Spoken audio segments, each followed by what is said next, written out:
Indian River State College offers an entire one-credit class on ESL testing, evaluation, and assessment. It's course number TESOL 4441C.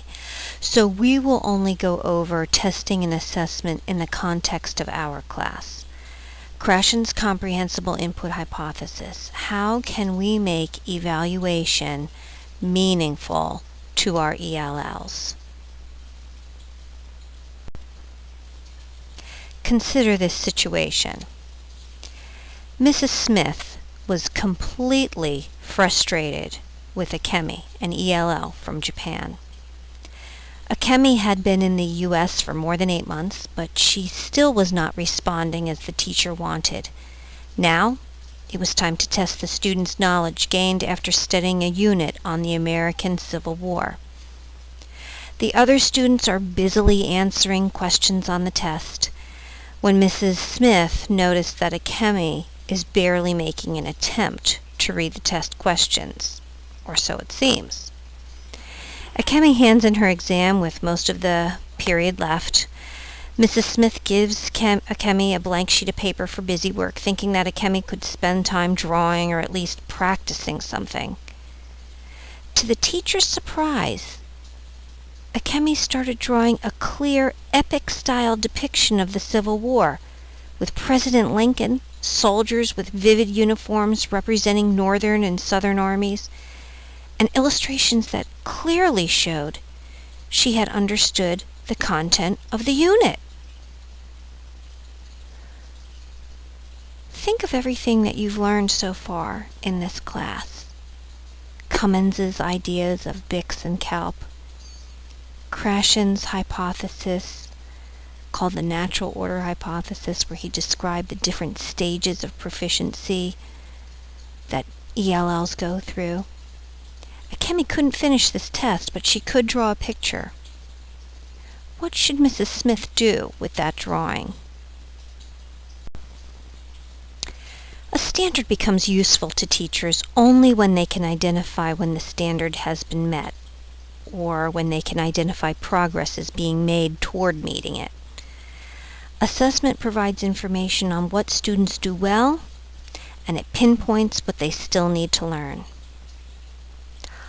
Alternative assessment is the practice of judging student progress by methods, instruments, and documents like portfolios, inventories, anecdotes, journals, teacher-student interviews.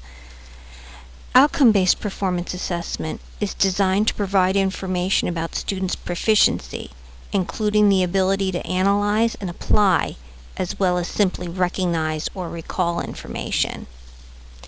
Performance-based testing procedures can be based on tasks that students are asked to do, like writing essays, demonstrating something, a computer simulation, performance events, open-ended problem solving.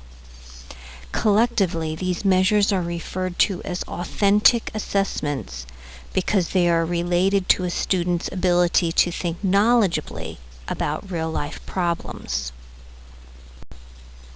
When assessing ELLs, always keep in mind that lack of English fluency does not signify lack of intelligence. Students should be held responsible for knowing their grade level work and their language skills as well. Listening, speaking, reading, writing, and their sub-skills, grammar and pronunciation, can also be assessed. Not only does the Florida Consent Decree enforce this specifically for our state, but Chameau and O'Malley, the authors of Kala, recommend this for the whole entire nation, wherever ELLs happen to live. One of the greatest dilemmas facing the classroom teacher is the issue of fair and accurate grading of ELLs, because the categories on the report cards do not truly reflect the ELL's quality of work or academic progress.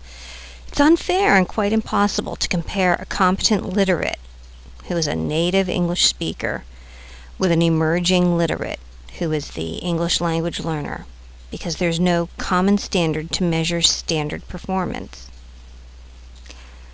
Therefore, Rhodes and Shanklin, in their 1992 research, have suggested a number of guidelines teachers can use to obtain more accurate grades. Teachers should grade only the student's best work. The teacher should only grade material relevant to the student's learning. The teacher should grade progress as well as the end product. And as you'll learn in TESOL 4441C, teachers should utilize the rights extended to ELLs here in Florida for standardized tests like FCAT. Students have a responsibility in this as well. Students need to know what skills and topics will be graded so that they can do their absolute best. Students should be taught how to critique their own work. They need to know what they're doing well, and they need to decide for themselves what their weaknesses are so they are motivated to work on that. And beyond that, maybe they didn't even realize this was a problem. So it helps them to recognize that they've got a weakness. Finally, students should know what to learn so that they can improve their grades in that very simple way. Take what you've learned from this lecture and demonstrate your comprehension by including some of the solutions to this assessment problem in your lesson plans and critical assignment 2.